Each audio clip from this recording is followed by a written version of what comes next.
Oke, selamat siang. Nama saya Sukarnen dari Futurum Corporate Finance Advisory. Saya ingin buat satu video menyangkut penggunaan fungsi PNT di Excel.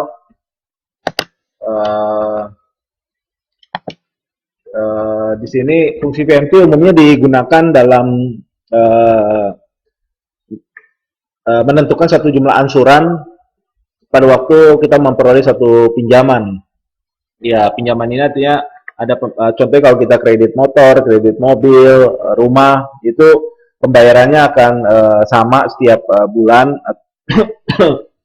Dan di sini berarti kita tahu jangka waktu pinjamannya, kemudian kita tahu jumlah pinjaman pokok awalnya, dan kemudian kita suku bunganya juga, dan kemudian kita harus menentukan berapa jumlah ansuran setiap bulan. Nah, tapi saya tidak akan hanya mengangkat soal fungsi PMT karena itu mungkin nggak terlalu kompleks dan memang cukup simpel untuk digunakan. Saya akan memberikan dua contoh. Contoh pertama adalah penggunaan yang simpel, dan contoh kedua adalah salah satu asumsi yang ada di belakang PMT yang harus diperhatikan untuk memastikan bahwa kita dapat memperoleh jumlah ansuran setiap bulan yang benar. Oke, di sini saya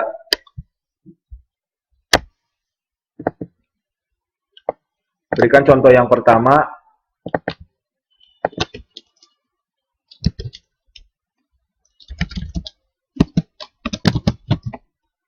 Katakan misalnya jumlah ansuran, jumlah pinjaman pokok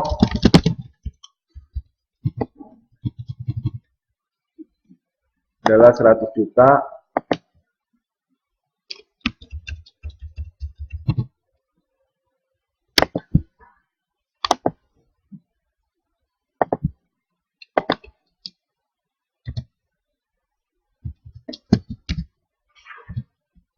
Kemudian jumlah bulan ansuran saya gunakan 12 bulan untuk sederhananya, berarti dalam setahun sudah akan lunas. Kemudian jumlah suku bunga pinjaman per tahun, katakan sederhananya saya samakan aja angkanya itu 12%, supaya suku bunga pinjaman per bulannya akan sama dengan 12% dibagi 12, berarti akan diperoleh 1% per bulan. Oke, cukup simple. Kemudian pertanyaannya atau questionnya adalah berapa jumlah ansuran per bulan. Oke. Supaya pada akhir bulan ke-12 sudah lunas, gunakan fungsi PMT. Oke, sederhana aja, Anda tinggal type PMT, kemudian yang diminta pertama adalah suku bunganya, kedua adalah beberapa kali cicilannya, berarti 12 kali, dan kemudian berapa pinjaman pokoknya. Di sini saya munculkan negatif supaya nilai ansurannya akan positif. Oke, berarti sekitar 8,8 juta. Oke.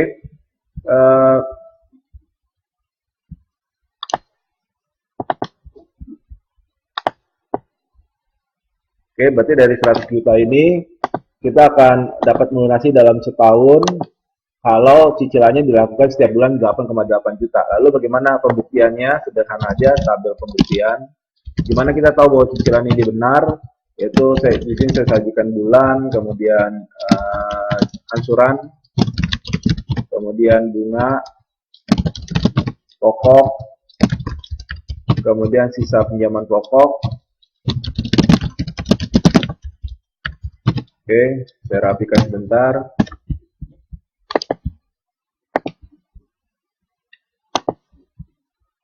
Saya kasih warna light. Kemudian saya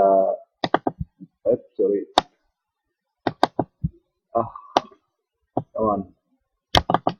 Oke, kemudian saya bikin wrap text. Oke. Kurang proporsional nih. Saya rapikan sebentar. Oke. Nah, sekarang kalau udah selesai, berarti saya taruh di tengah, mid. bulannya berarti kita mulai dari bulan 0, berarti di sini tinggal ditambah 1 ya, atau Anda mau isi series juga bisa. Saya tinggal ketik fill series, kemudian di sini 1, oke. Kalau kurang 1 kita oke, berarti ini bunganya kita bikin transparan aja 1%. Saya bikin F4 dan saya tarik ke bawah. Oke, kemudian angsurannya berarti pinjaman pokoknya adalah 100 juta. Kemudian angsurannya setiap bulan ada 8,8 juta. Saya F4. Oke, kemudian ini saya copy ke bawah. Bunganya adalah sisa pinjaman dikali 1%. Lalu kemudian unsur pokok adalah angsuran dikurangi unsur bunganya. Kemudian sisa pinjaman pokok adalah pinjaman awal dikurangi dengan cicilan pokok. Oke, kemudian saya copy ke bawah.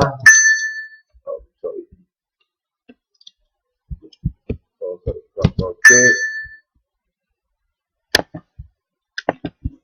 Kemudian ini saya tarik ke bawah. Ctrl V. Oke, saya rapikan sebentar. Oke, dan formatnya saya bikin format 2 di belakang.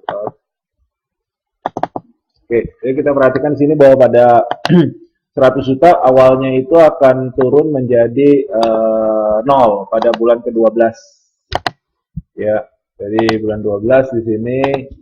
Jadi kita tahu ini perhitungan daripada PMT-nya sudah benar. Nah, tapi menjadi masalah daripada PMT masalahnya adalah 100 juta yang pertama, karena di sini diasumsikan itu ditarik sekaligus. Tapi seperti kita ketahui dari transaksi dengan bank, pada umumnya pinjaman tidak dapat ditarik sekaligus. Jadi ada bertahap, di mana mungkin bertahapnya akan disesuaikan dengan contohnya purchase order yang Anda terbitkan ke pihak vendor, ataupun juga tagihan faktur resmi yang Anda terima dari pihak vendor. Nah, di sini akan diverifikasi oleh pihak bank, dan apabila pihak bank setuju sesuai dengan isi perjanjian atau akte yang ditandatangani dengan pihak bank, maka dia akan melakukan pencairan. Nah, biasanya juga ini merupakan bagian daripada risk management bank untuk memastikan bahwa setiap pencairan itu didukung oleh underlying transaction. Nah, katakanlah misalnya jumlah pinjaman ini ditarik 3 kali, ya, ditarik sebanyak katakan 3 kali misalnya. Berarti tarikan pertama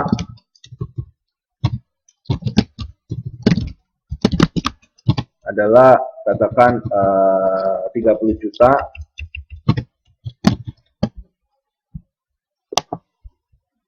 Kemudian tarikan kedua,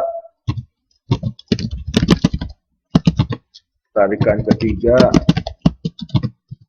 Berarti di sini ada 50 juta.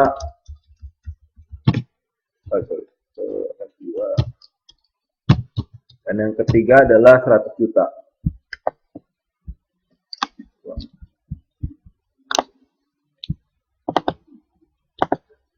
Juta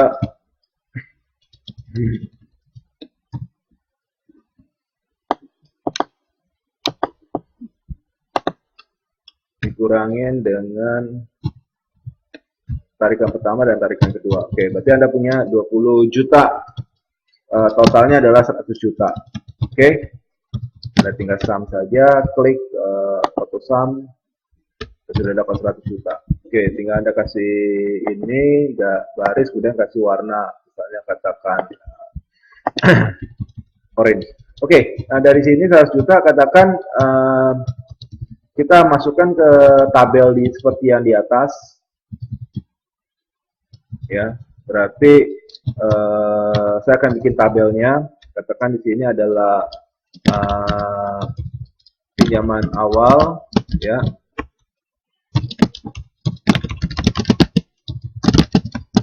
Kemudian ada tarikan pinjaman, kemudian ada bunga ditambah all add, ditambah penarikan pinjaman, kemudian ditambah dengan bunga terutang, accrued, kemudian dikurangin dengan pelunasan pinjaman, Kemudian berarti saldo pinjaman akhir, saldo akhir pinjaman. Oke, di sini berarti kena 3 kali. Saya buat oke, berarti tarikannya berarti akan masuk dari bulan 2 saat minus 2. Oke, berarti di sini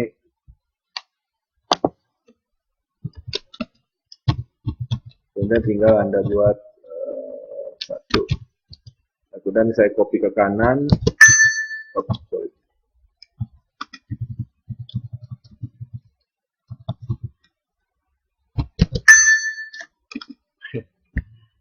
Ctrl C. Ctrl C, kemudian saya tarik ke kanan sampai 12. Ctrl V. Saya delete. Oke, berarti Anda punya minus 2. Berarti pinjaman awal itu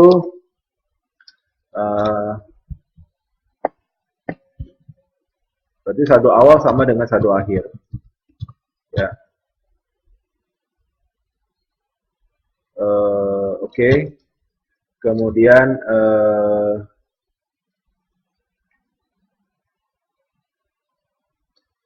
ya, saldo awal sama dengan saldo akhir.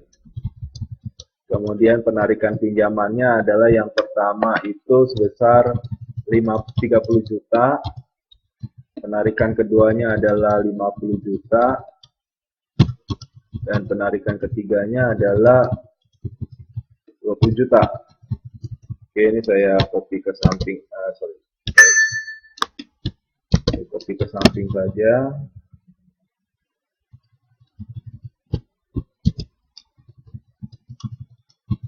Bunganya berarti 1% ya.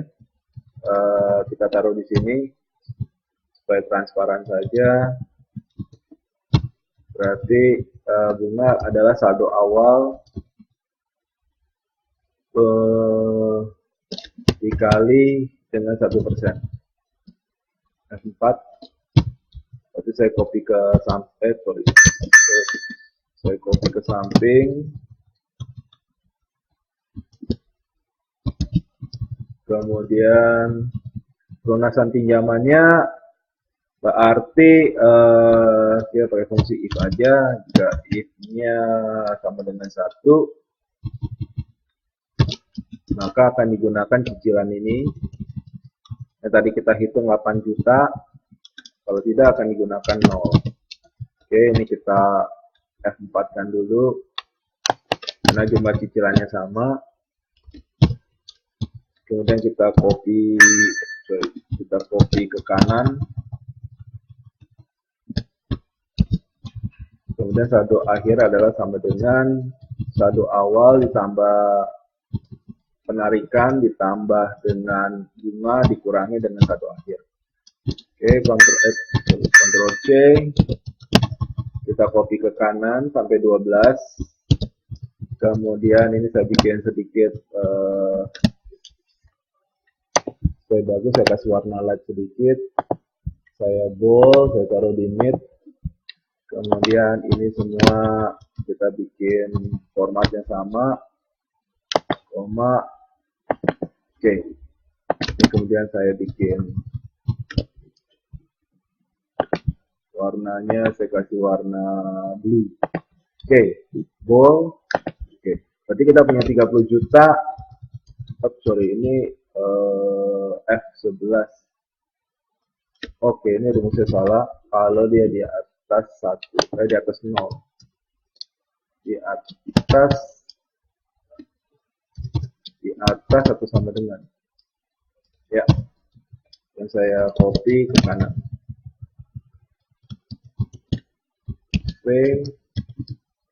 Oke, berarti ini 30, 50. Oke. Sekarang kita lihat bahwa pada akhir bulan 12 itu ternyata cicilannya tidak sama dengan 0. Nih, di sini. Berarti jumlahnya masih 1,2 juta.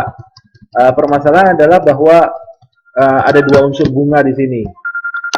ya, di mana sorry sebentar, HP saya bunyi.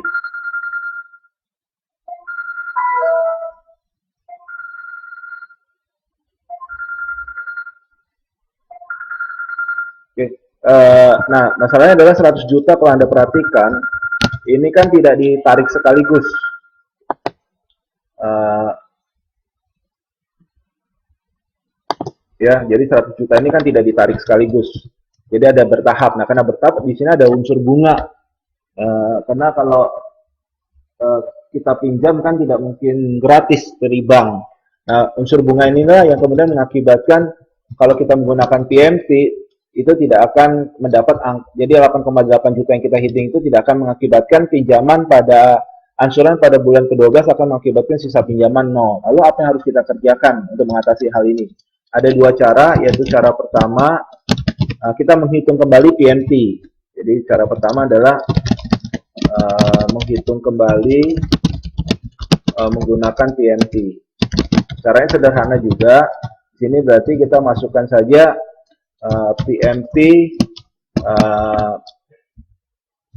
PMT berarti bunganya tetap 1%, cicilannya adalah 12 kali, dan kemudian, nah cuma untuk pinjamannya tidak lagi 100 juta, tapi sudah meningkat menjadi 100,1 juta, yaitu sesuai dengan adanya unsur bunga. Kemudian berarti pinjaman sekarang menjadi 8,9 juta. Kalau teman-teman perhatikan ini jumlahnya lebih besar. Jumlahnya lebih besar karena adanya unsur bunga yang harus dibayar. Oke, saya bold sebentar di sini. Oke, berarti jumlahnya sekarang adalah 8,9 juta. Oke, sekarang kita masukkan ke dalam tabel ini. Kemudian kita perhatikan apakah jumlah ini sudah benar. F4. Oke. Oke. Saya copy dari atas ke bawah.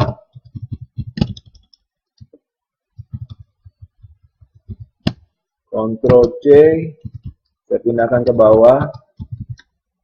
Ctrl V. Oke, sorry sebentar, pinjaman awalnya tetap benar. Oh, penarikan pinjaman yang tadi belum saya fixkan.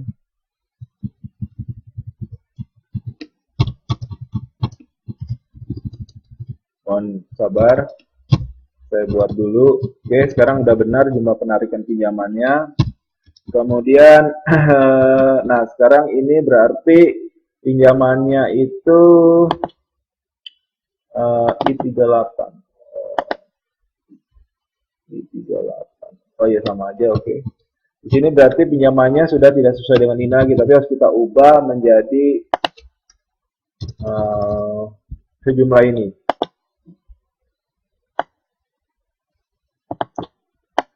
F4. Oke, saya copy ke samping. Oke, kita dapatkan angkanya. Nah, sekarang kita tinggal buktikan apakah pada akhir periode menjadi 0. Ya, kalau Anda perhatikan di sini jumlahnya sudah 0. Jadi sekarang dengan kata lain PMT itu harus kita hitung ulang kembali. Oke, sekarang dengan cara kedua itu menggunakan GoalSeek. Ya, ini juga relatif sederhana saja, yaitu Anda tinggal copy kembali tabel di atas. Saya bikin fix dulu supaya nggak bergerak.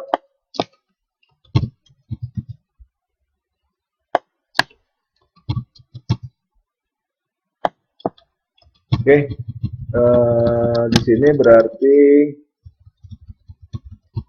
Ctrl C, Ctrl V.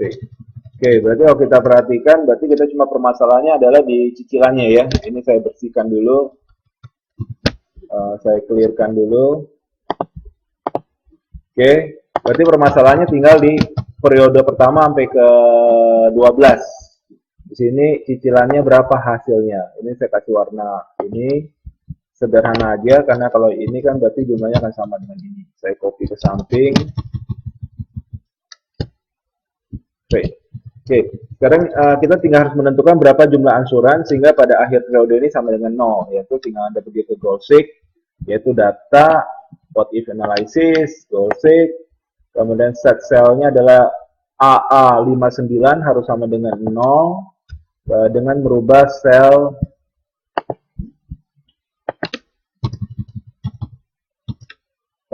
P58. Oke, akan dihitung kembali. Oke, di sini jumlahnya 8,9, berarti angkanya sama dengan angka yang di atas. Berarti kita udah tahu nih perhitungannya benar adanya.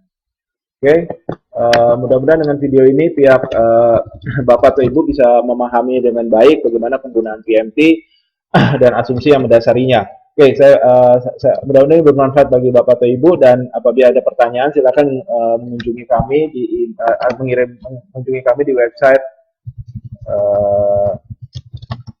www.futurumcorfinan.com, atau Anda bisa kirim email ke kami ke futurumcorfinan@gmail.com. Oke, nama saya Sukarnen. Oke. Saya mengucapkan terima kasih Anda telah menonton video kami, dan apabila ada pertanyaan silakan mengirim email. Oke, terima kasih atas perhatiannya.